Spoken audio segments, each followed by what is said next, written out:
Magandang hapon naman ulit sa inyo, no? So, good afternoon. Ngayon po ay September 24, bukas September 25. So, birthday ko po bukas, ano? So, ngayon ito na po yung update sa ating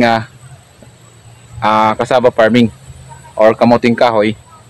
Nung nag-harvest pa kami dito last 2 months ago ay maliit po yung laman niya sa ilalim. Nakita niyo, no?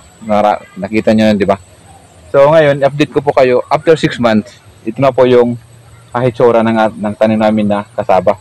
So, medyo yung taas niya parang nadoble na po nung unang harvest namin dito. Masyadong mataas na po siya, no? Oo. So, saka yung katawan niya, medyo matanda po tingnan at saka medyo malaki na po yung katawan niya. So, ngayon, mag-harvest tayo. Pero, nag-harvest na po kami dito ng nakarang araw. Medyo sakton talaga, harvestable talaga. Yung laman niya ay sakto lang kalaki, no? Hindi naman to advisable na masyadong palakahin natin yung laman kasi parang matigas na po kainin, sayang. So sa pag-harvest ng cassava or kamuting kahoy, sakto lang yung edad niya para pag isinaing natin hindi po siya matigas na sabi nila na parang kahoy na, no? Patigas na kainin. So sayang na. Wala nang pakinabang, di ba? So patuloy tayo sa pag-harvest ng cassava. Okay. So ito na po. Ay bunutin lang natin dahan-dahan. Hindi naman to siguro matigas dahil malambot naman po yung lupa.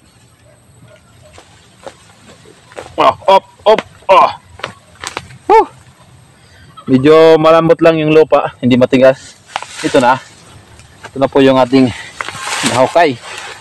Walang laman. Maliit pa po yung laman, oh. Hindi parehas yung laki ng laman.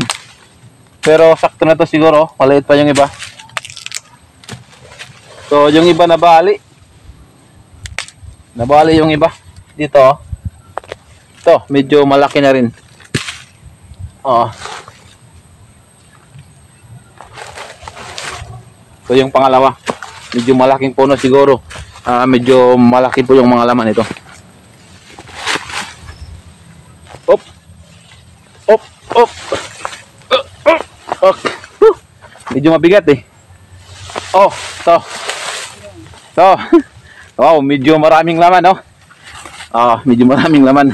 Gamitan po ng itak para hindi mabali yung yung laman.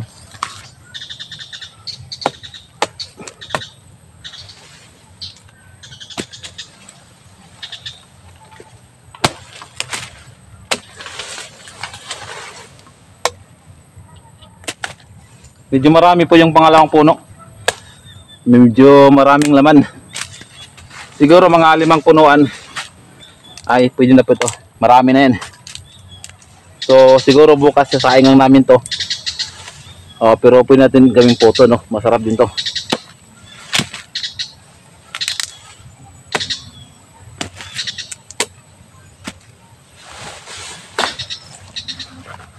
So ito na rin po yung pangatlong puno.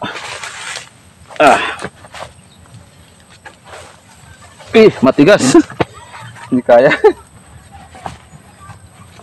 Nigutak po. Op, ito. Ito na. Yung pangatlong puno ito. Wow, medyo marami. Medyo maraming laman. Medyo malaki na rin, no? Nakakatuwa, no? So after 6 months sa pagtanim nito ay nakapag full harvest na po tayo. Ito na po talaga yung harvestable. Hindi katulad yung pinakita ko sa inyo noong una. Ay maliit po yung laman. Ito malaki. Okay ito.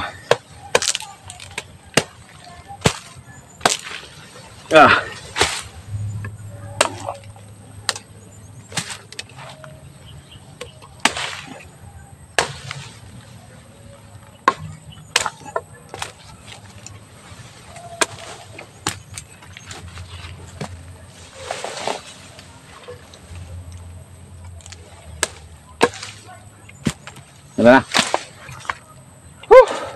Patuloy tayo sa bunot, sa pag-harvest medyo nakakapagod po tayo.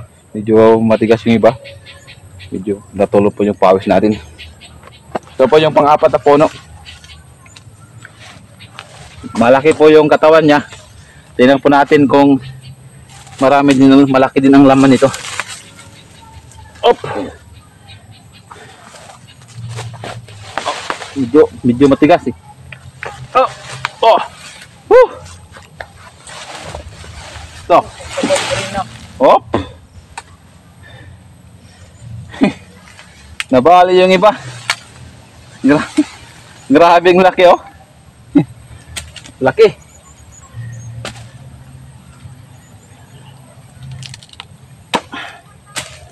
Oh. Laki nito.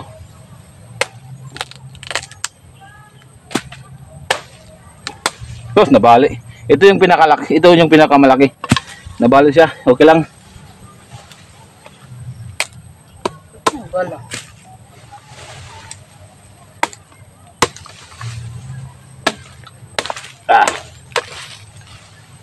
So ito na po yung panghuling puno, yung pang-5 na punuan nating bunutin.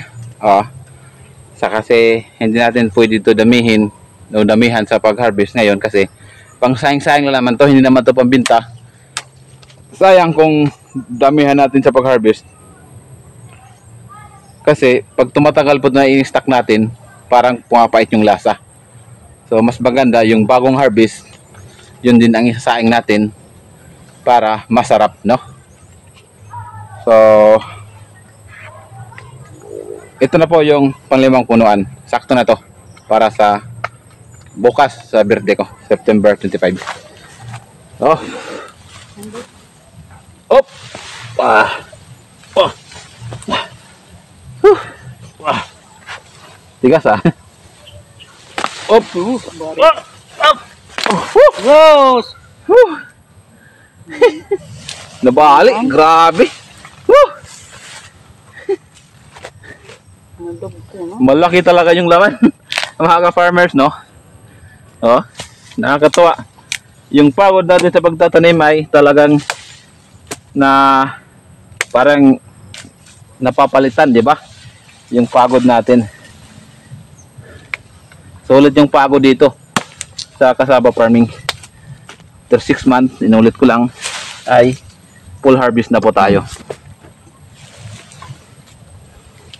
Maganda po talaga yung lupa, no? Ito po yung lupa dito.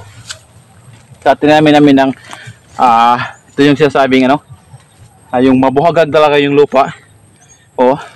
Kaya yung tanim ay yung ugat sa ilalim parang nakapag-penetrate po sila. Parang nakakagalaw po sila, nakakilos po sa ilalim. Parang maluwag po sa ilalim, hindi masikip. Kaya lumaki talaga yung laman ng ating cassava. Pero kung matigas po yung lupa ay hindi po talaga lalaki yan kasi yung mga ugat niya, yung laman sa ilalim ay hindi makakalaw, parang magsiksikan. So hindi po, parang hindi sa makakahinga. So kaya hindi po sila lumalaki. So dito sa tinaman namin ng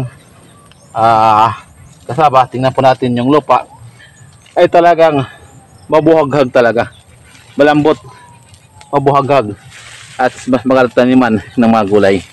Okay, so yung harvest namin, ito po yung harvest namin na cassava ngayon, medyo malaki at saka marami na. So yun lang po ang share namin sa inyo. Update lang to after 6 months sa pagtanim namin ng cassava or kamuting kahoy ay nakapag full harvest na po kami. So marami pa po kami to harvestin. Ilang puno pa yan hanggang doon sa kabila, mayroon pa doon, no? Tingnan po natin. So sa gusto magtanim ng katulad ito ng cassava, madali lang titanim. Actually yung time dito, yung brother-in-law ko, kapatid ng misis ko, sila po yung tatanim. Sa pagtanim nila, hinahati-hati lang ng isang dangkal, tinutusok sa lupa. Depende sa pagtanim, pwede natin itusok, pwede pahiga. Yun lang po ang share ko sa inyo. Maraming salamat sa inyong panood. At huwag niyo kalimutan, please subscribe my channel. Hit the notification bell para update kayo palagi sa mga video ko. Every time mag-upload po ako. Bye-bye sa lahat. Once again, thank you so much. God bless us all. Whew.